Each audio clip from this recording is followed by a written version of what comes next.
Quantos dias eu tenho que esperar para fazer uma próxima aplicação naquele mesmo local? Pergunta aqui do Guilherme. Guilherme, olha só, Guilherme Saidel. Quanto menos frequente são as aplicações naquele músculo, menores chances de um abscesso, que é uma inflamação local, incomoda muito, dói, tem que tomar anti-inflamatório e dependendo tem até que ir para o hospital para drenar. Então, isso, claro, levando em conta que você já está com toda a sua higiene para aplicar certinho, né? Porque o abscesso também pode ser causado pela baixa higiene, seja o que você está tomando, underground, seja por uma sujeira que vai junto com a agulha, aí já era. Mas quanto menos frequente, menos inflamação. Voltamos àquela história que eu falo dos músculos montados, né? Porque o ombro do cara está daquele tamanho. Na verdade, se ele não está usando muito óleo, é inflamação. Mas ele está procurando isso, ele não está se preocupado com a qualidade. Está mandando ali toda hora, ele quer que inche mesmo e fique inflamado. Paciência, usa outras coisas para amenizar a dor, enfim. Mas se você tomar com muita frequência aquele medicamento no mesmo local, você tem muita chance de desenvolver um abscesso. O que fazer? Alternar. Não tem como precisar de tantos em tantos dias, pode mandar ali no mesmo local. Quem vai precisar isso é você. Se você vai com a agulha no mesmo local e dói muito, aquele local ainda está ali sofrendo, cara, machucado, aí você vai enfiar a agulha de novo. Daqui uma semana, de novo. Uma hora o abscesso vem. Então você tem que fazer um rodízio. Não temos como determinar de quantos em quantos dias. O que eu recomendo aqui para os meus alunos é rodízio. Não use só glúteo, não use só deltoide. Você tem outros pontos como o tríceps que podem aceitar muito bem. Os quadríceps podem aceitar muito bem a aplicação. Então é interessante que você faça esse rodízio e você mesmo determine os seus prazos. Então, resumindo, quanto menos você aplicar no mesmo local, menores chances de abscesso. Quantos dias você tem para fazer isso? A gente não sabe, é você que vai determinar. Então é interessante fazer um rodízio nas aplicações. Vai aplicar seu medicamento. Primeira providência, nós já temos aqui no grupo os PDFs, mais de um PDF, todos muito bons, com beabá da aplicação. Desde tamanho de agulha, como você tem que operar, é daquele jeito, é só ler. PDFs facinhos de ler. Eu sempre tenho cuidado de separar PDFs aqui que sejam mastigados. Tem que ler. Aprendeu, fez a aplicação, básico, você tem que puxar o ebolo. Você botou a agulha, puxou, para ver se não pegou nenhum vaso, nenhuma veia, nenhuma artéria. Existe o risco de você pegar uma artéria que siga até, que circule, passe pelo seu coração? Existe.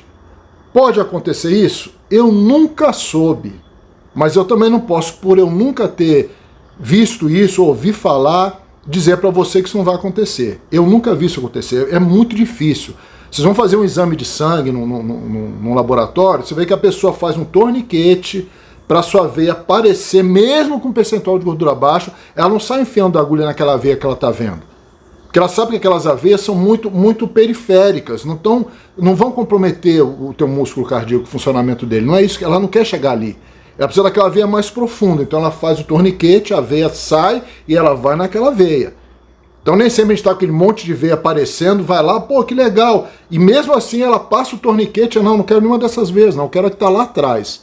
Então ela tem que atingir aquela veia para ter certeza que ela vai ter o volume sanguíneo correto para fazer o exame, para não ficar tirando o teu sangue toda hora. Então isso mostra que é muito difícil você atingir uma veia que tem o risco de causar um problema de coração para você. Mas o risco existe. Então esse é o primeiro caso. Segundo, evitar que você atinja, antes de você comprimir e empurrar o ebolo, você tenha atingido o vaso. Você aplicou, não puxou o ebolo, atingiu um vaso. Quando você furou com a agulha, você não vai sentir. Você não percebe. Mas quando você começa a apertar, você vai desmaiar só se for muito sensível à dor, porque dói muito. Você pode ter uma paralisia momentânea muito rápida daquele músculo, daquele membro, no ombro, tá? O ombro tende a cair, que se não estiver apoiado, e dói demais. Então você vai ter muita dor por uns 5 minutos, 5, 6, 7 minutos, depois passa. Mas é aquela dor que você, meu irmão, pelo amor de Deus, eu faço uma promessa aqui que eu nunca mais vou tomar bomba porque eu vou morrer. Dói demais, não dá para desmaiar, mas dói muito. É isso que vai acontecer.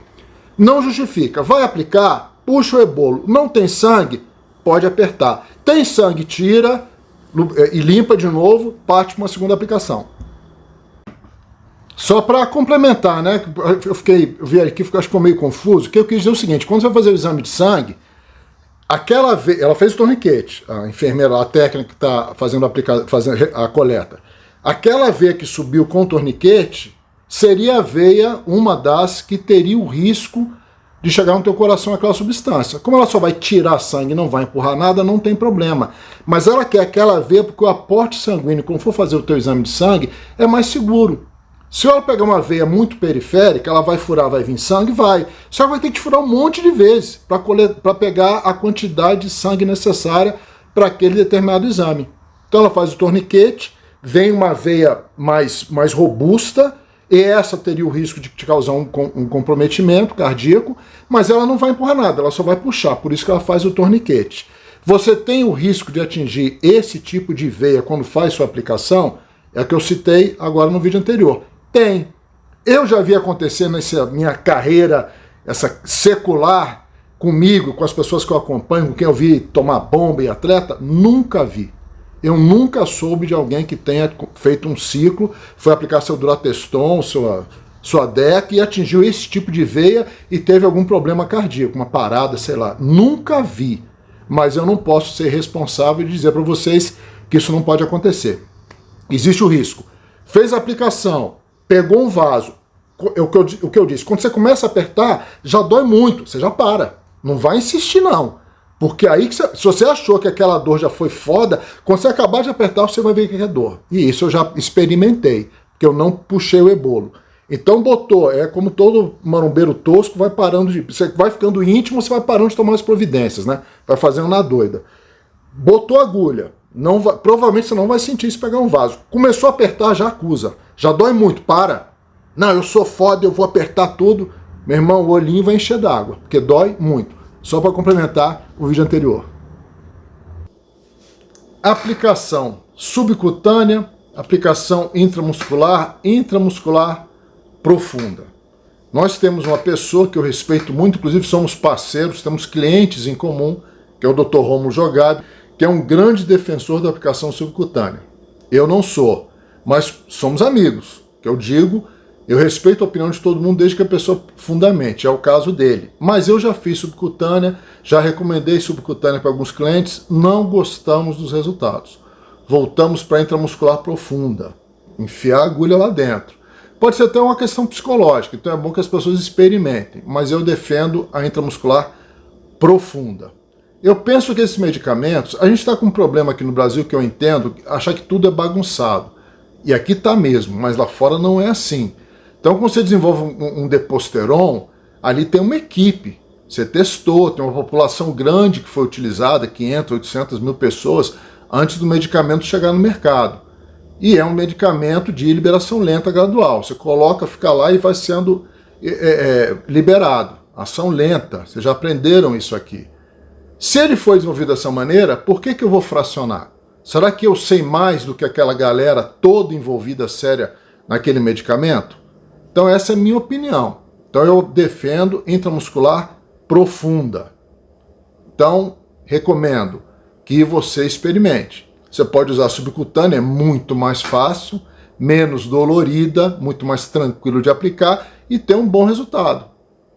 E aí se você achar que não teve, você volta para intramuscular, que foi o meu caso e o caso dos meus clientes.